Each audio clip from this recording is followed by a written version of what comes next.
See, look at them go up. Strangest thing. So, yeah, I don't know what. See, he's trying to kill me. See how they're reaching? Huh. They want a piece of me.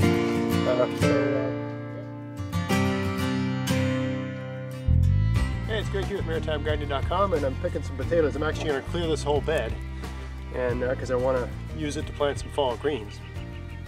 But the reason I'm filming this is that when I sowed the potatoes here, this was the first potatoes I planted this year. Probably planted them in May, maybe even late April.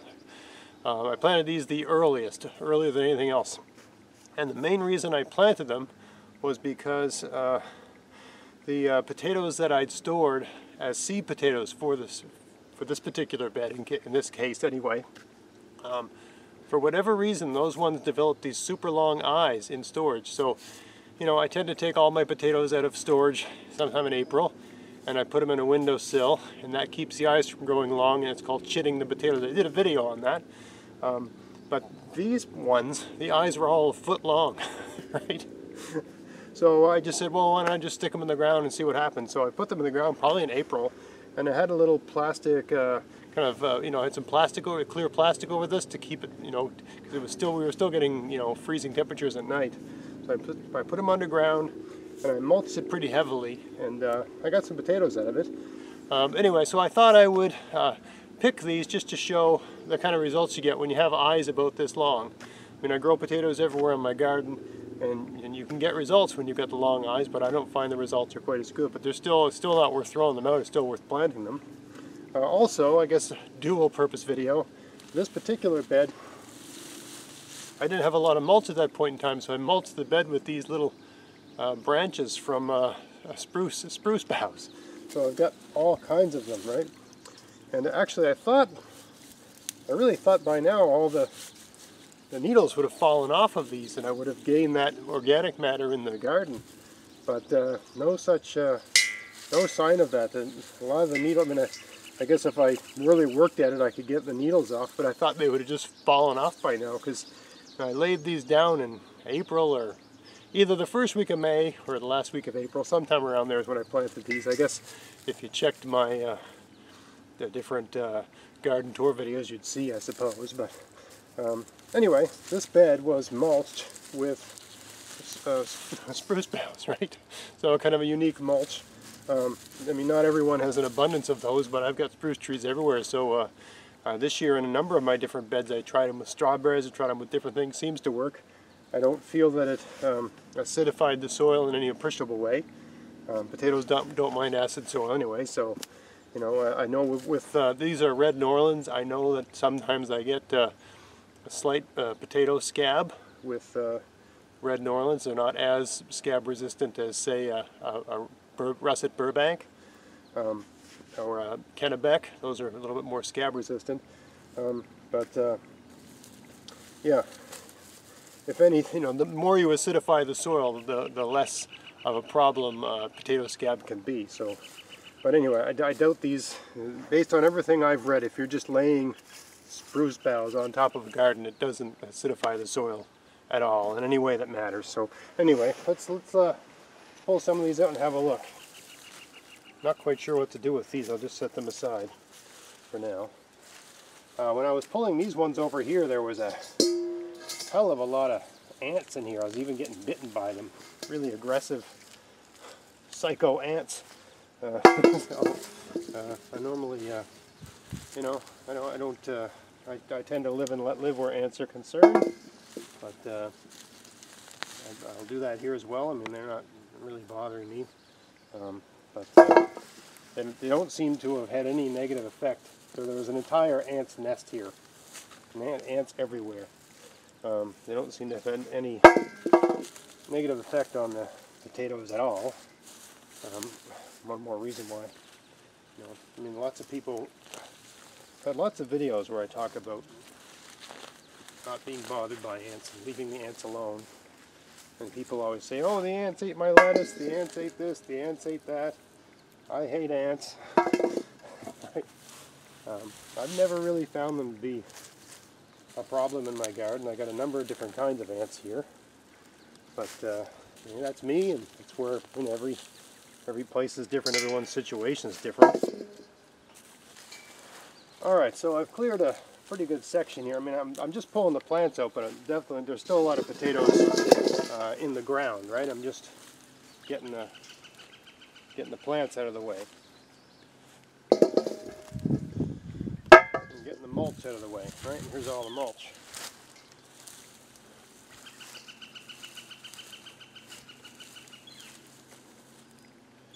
Now it's a question of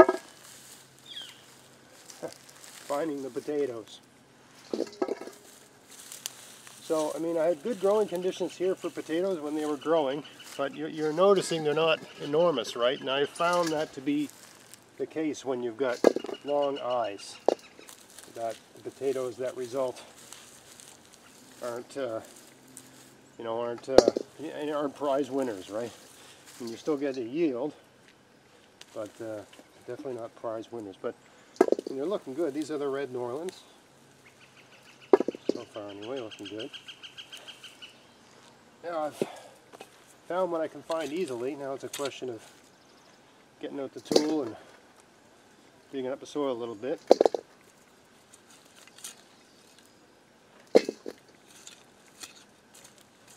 And some of them come out when you pull the stems, but others, you got to get in there with a tool and dig away. There's something about digging up potatoes that I enjoy. I mean, this is the closest thing to tilling that ever happens in my garden. So, having been a recovering tiller, for lack of a better term, I used to till my garden. Not this garden, but like in previous location, I used to till. I guess I never really tilled. I never owned a rototiller, but I would, I would double dig it and work it over with a fork and turn the soil over and work things into it. And even here, that's kind of what I'm doing, because there's a lot of mulch here that's finding its way now into the soil. We're getting around that.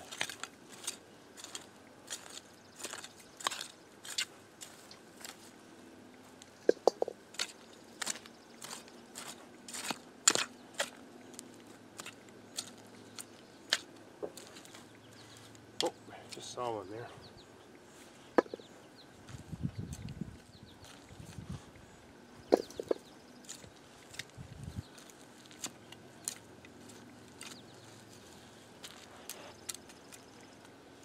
Alright, so there's that section. Alright.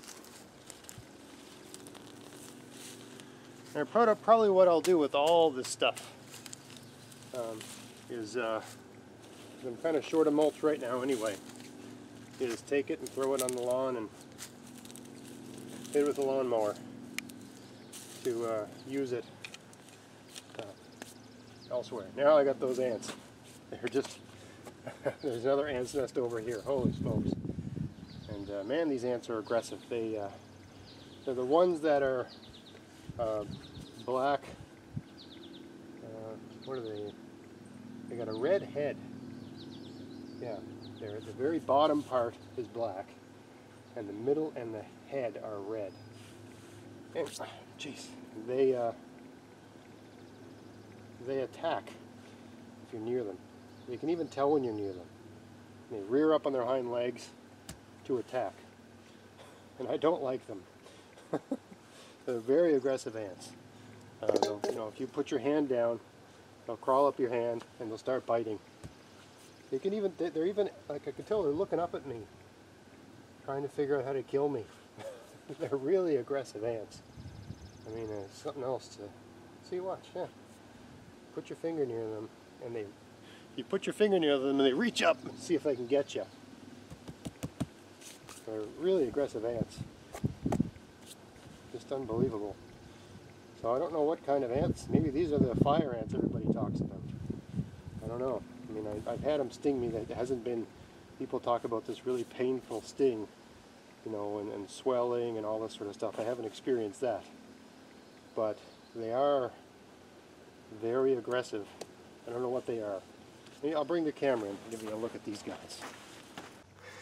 Yeah, so here's these ants I'm talking about, right? These super aggressive ants. And if I put my finger near one of them, oh, see how they're reaching up? See how they're trying to get at me? See, look at them go up. It's the strangest thing. So, yeah, I don't know what kind of... See, he's trying to kill me. See how they're reaching? Huh. They want a piece of me. Yeah, I don't know what kind of ants these are, but they are, I mean, they haven't done anything bad to my potatoes. You know, they're everywhere, and I mean, when I was digging this section, they were everywhere, and I got bit by a couple, but it didn't seem to, you know, I didn't get swelling or any real problems, but it hurt. I can say that. But, yeah, I don't really know what these ones are. If anyone recognizes this particular kind, they've got a black, kind of black body, but the middle part and the head are red. And they bite. They are aggressive ants. Yeah, damn aggressive ants. Yeah, so we'll just continue on here and see if I can, you know, pick these potatoes without getting attacked by these killer ants. And now, of course, because I see them around, every time I feel the slightest sensation on my skin, I think there's one of these, you know, bitey ants on me. So, yeah, so it's a weird, like I said, they're everywhere here. There's a complete colony here. Oh yeah, eggs everywhere. So, I mean, people ask me about ants, and I guess I might as well talk about it a little bit in the course of this video.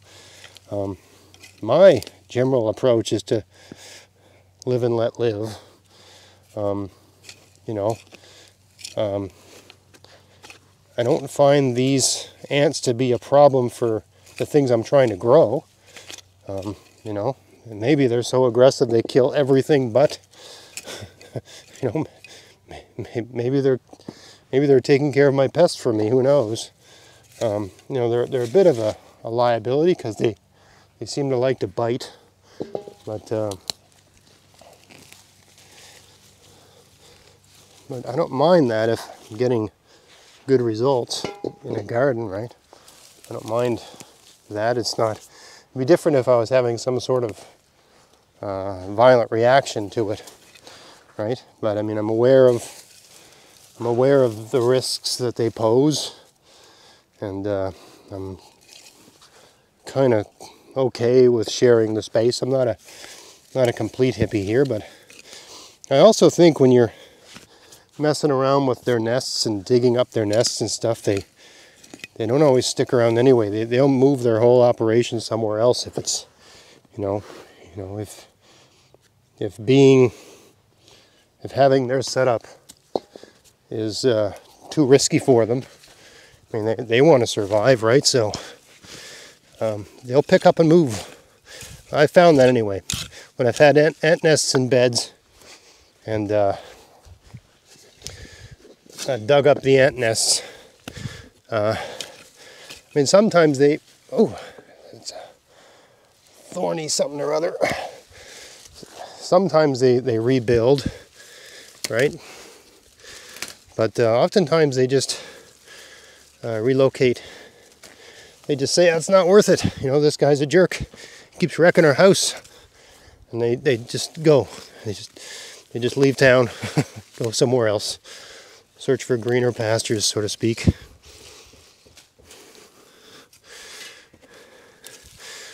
Another good thing for having a gardening tool, I guess. So normally I'd have my hands in the soil, probing around looking for potatoes, but because